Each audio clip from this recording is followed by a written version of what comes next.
I didn't know anybody famous. I didn't have a famous last name. If I would have called Elton John and told him I was his son, he would have probably disagreed for various reasons. I'm dyslexic. I got left back growing up in a single household. Never went to college. I don't know. There's a couple, I'm a little short sometimes. Somebody may say the color of their skin. Everybody would use one of those reasons of why they couldn't get anywhere, and that's a bunch of crap.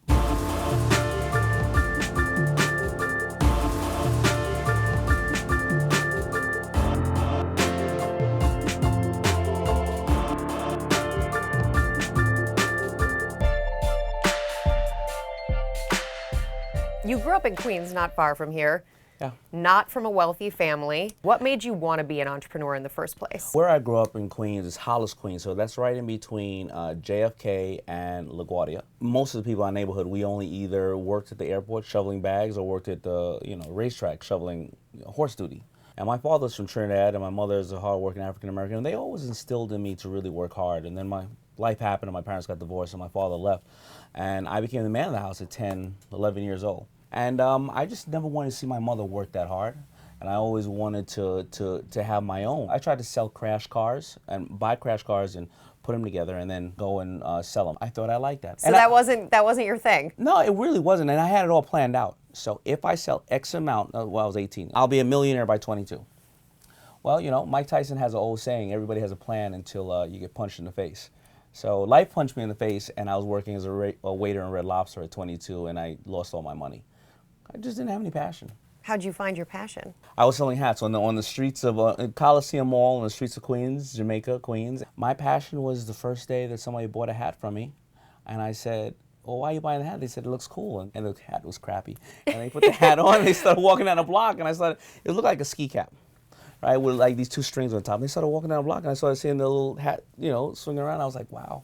That was my moment. And I was selling hats because I was frustrated that I felt that nobody was paying attention to hip hop or loved this hip hop community, and I wanted to dress everybody. Were you really into hip hop back then? I was into hip hop even earlier than that. When I was about 12, when you live in Hollis, Queens, you knew that Russell Simmons was from there. And Russell Simmons had discovered Run DMC, LL Cool J, and there were so many other bands from there, Salt and Pepper, Tribe Called Quest. So we would think that Russell would pass by somewhere. He knew he was in a car, so we would break dance on the streets, hoping that Russell would stop and say, oh my God, I found my next act. Come on. It never happened. Okay, so you're hustling, you're selling hats. So what do you do next? That's the problem with most entrepreneurs. How do I scale? Do I go out and take an investment? Do I leverage every single thing I have, or do I do my source of crowdfunding, which is ask a bunch of friends to pitch in? So what do? I go out and I leverage my credit cards, and I work at Red Lobster during the day, and I try to sew my hats at night and sell them on the streets and make more money. And I did that actually from 89 to 92, and I closed the company 3 times because I ran out of money. 3 times? 3 times. What kept you going? I had a really good supportive group of friends, my 3 other partners, Keith, Colin, and Jay, that came up in the game with me. Every time I wanted to quit, they wouldn't let me quit.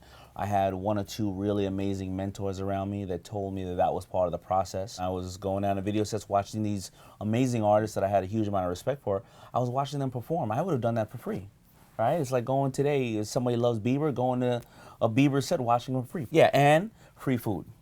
Because I was pretty hungry, so. That's the birth of FUBU. Yeah. The company grows into an international brand. FUBU had grown into a large brand, a pretty large brand for me. We were doing an annual about 375 million. And we knew, though, that a normal clothing line, if you really do your homework, is going to be super hot for 5 years, all right? And then it's going to decline. We're not talking about Nike or Ralph Lauren. Those are the unicorns.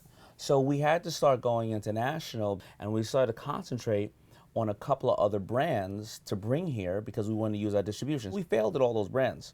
We finally, acquired a company called Coogee and started doing well with Coogee, and basically rip all the FUBU off and slap Coogee on it.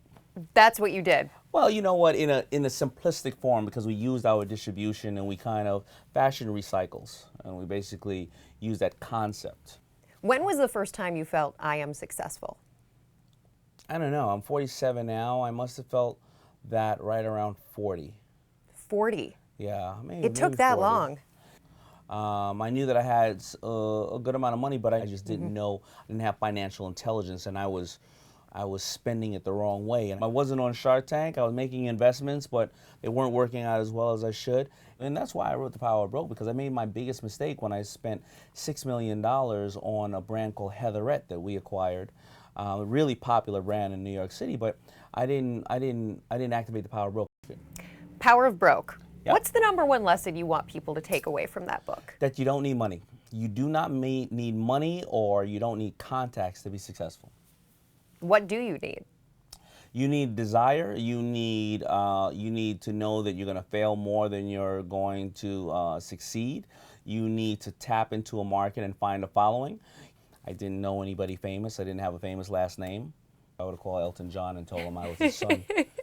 He would have probably disagreed for various reasons. I'm dyslexic. I got left back growing up in a single household. Never went to college. You know, a little short sometimes. Somebody may say the color of their skin. Everybody would use one of those reasons of why they couldn't get anywhere, and that's a bunch of crap. You don't believe that? I don't believe that. And business does not have any color. It really doesn't. If you look at the top wealthiest people in the world, if you look at 1,000 of the top wealthiest people in the world, over 60% of them are self-made men and women. That means they were all broke. You're broke, but you have a dream. You have a vision. What's your next step? #1, how do you immerse yourself in that industry, whatever the industry is? I'm sure that you didn't just, well, maybe you did, wake up and everybody said, we just want to see you on TV, we want to hear everything you got to say because you're just so smart and so beautiful. Then you have to come up with a unique selling proposition on whatever your product is. Your product can be your personal brand, your product can be a physical brand. After you research the market, then you should hopefully get some mentors around you, and then you got to start actually taking action, taking affordable steps, and trying to get that first interview, or write that first column for somebody, or make that first hat, or make that first cupcake, or whatever the case is. So it's step by step by step, and unfortunately, that may take 10 years. I started with my own money, and then I leveraged my credit cards and everything else. You should not. If you can get a loan, it's good, of course. If you get a loan from the bank, I'm not talking about from Willie around the corner at 125% interest.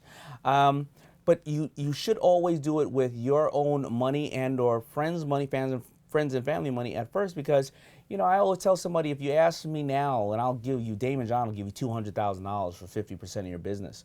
If you get up to $1 million, you need to now raise another $500,000. I'm not giving up my 50%. Now you got to give up another 20 or 30% of your business. Before you know it, you're working for all your investors. We see that a couple of times on Shark Tank.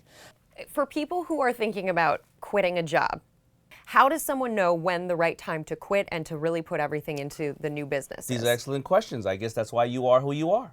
Thank you, Daymond. You know, these are excellent answers. Well, thank you. High five. So, honestly, that's a really good question, because a lot of people say, I'm going to go and burn the bridges. I'm going to go and just go balls to the wall, and they go and quit their job, and then they jump into this business. And that's not a good idea, because now you've just taken and made your job, which was $30,000, $40,000, $70,000, $80,000. You've now made that debt on the company, and you have to keep the lights on. What you should do is try to set some goals. And when I was working at Red Lobster, I believe I said something like, I'm going to put in 6 hours a week on FUBU up until 6 months. And if I get to this level, I'm going to then increase it to 12 hours a week. But they say that every real business or real product you have takes anywhere from 6 to 8 years to take hold. And I think one of the keys of what you're saying is every step doesn't necessarily equate to a win, but you have to keep taking them in order to get to the end, to get to the finish line. And you're never even at the finish line. No, most steps equate to a failure. It's the one that starts to crack that you realize. You know, I was out at a Global Entrepreneur Summit with the White House, and I saw President Obama interview Mark Zuckerberg. You know, to me, entrepreneurship is about creating change. People think that when you get to certain places in life, success, whether you get $1 million or you're on TV, you just walk on clouds, no problems after that.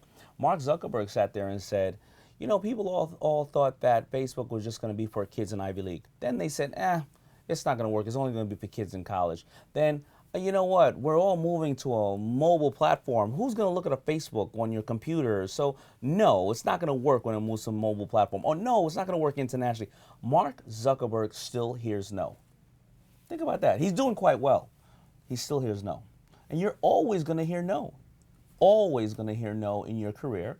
But it doesn't matter. You know, if you think that you're onto something and you do your homework and you take step by step, you're going to have the best information that you need to move forward.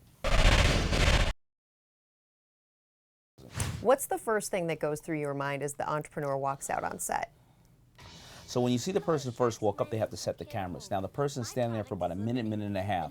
Now I see some people, and they have to just look at the sharks. So some people just look away, and some people are just really honest and go, boy, is this uncomfortable. And I like those people, the ones that are looking away and don't want to have eye contact with me. Not supposed to be a stare down. I go, I'm trying to hide something. Right. This is a gold digger.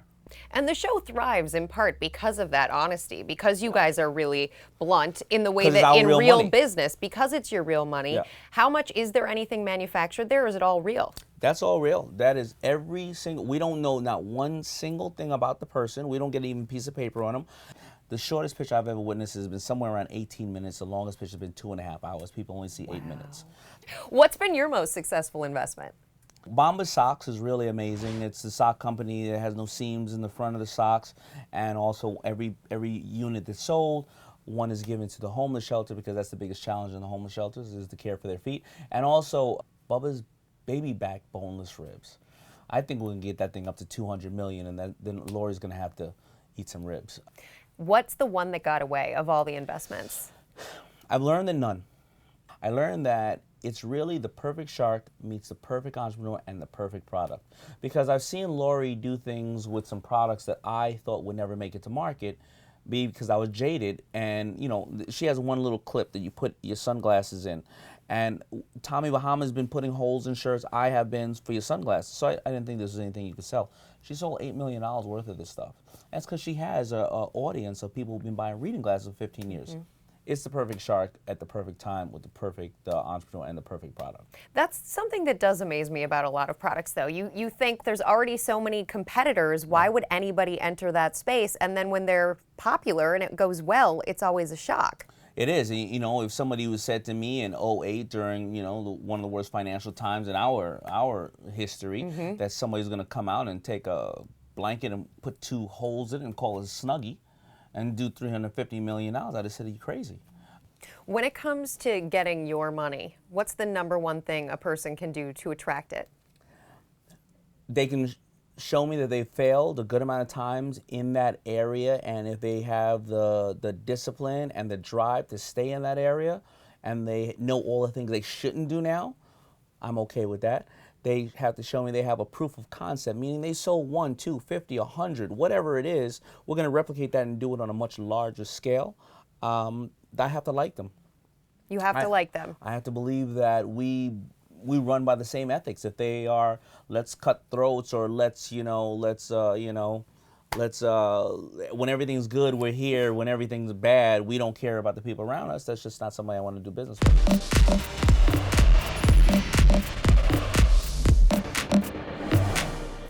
I kind of feel you checking yourself, your language here. You're trying to keep your language G-rated. I am. So it's like, ABC. well, how do we say what we want to say and keep it PG / PG-13? Of course, absolutely. I have to be respectful. My mother could be watching. What's your most prized possession? My daughters. But any other possession that I have is that when I was fortunate enough to do a deal with Muhammad Ali, and I put out Muhammad Ali inspired clothing. When he came up to my office, he had this little Swatch watch on, and I took the watch off his wrist, and I gave him another watch that I had, and I have it framed, in my house. So Muhammad Ali's watch, because he kept his time with it, and that's what the greatest man, the greatest champion of all times, moved around with, looking at time. So I think that's my greatest possession.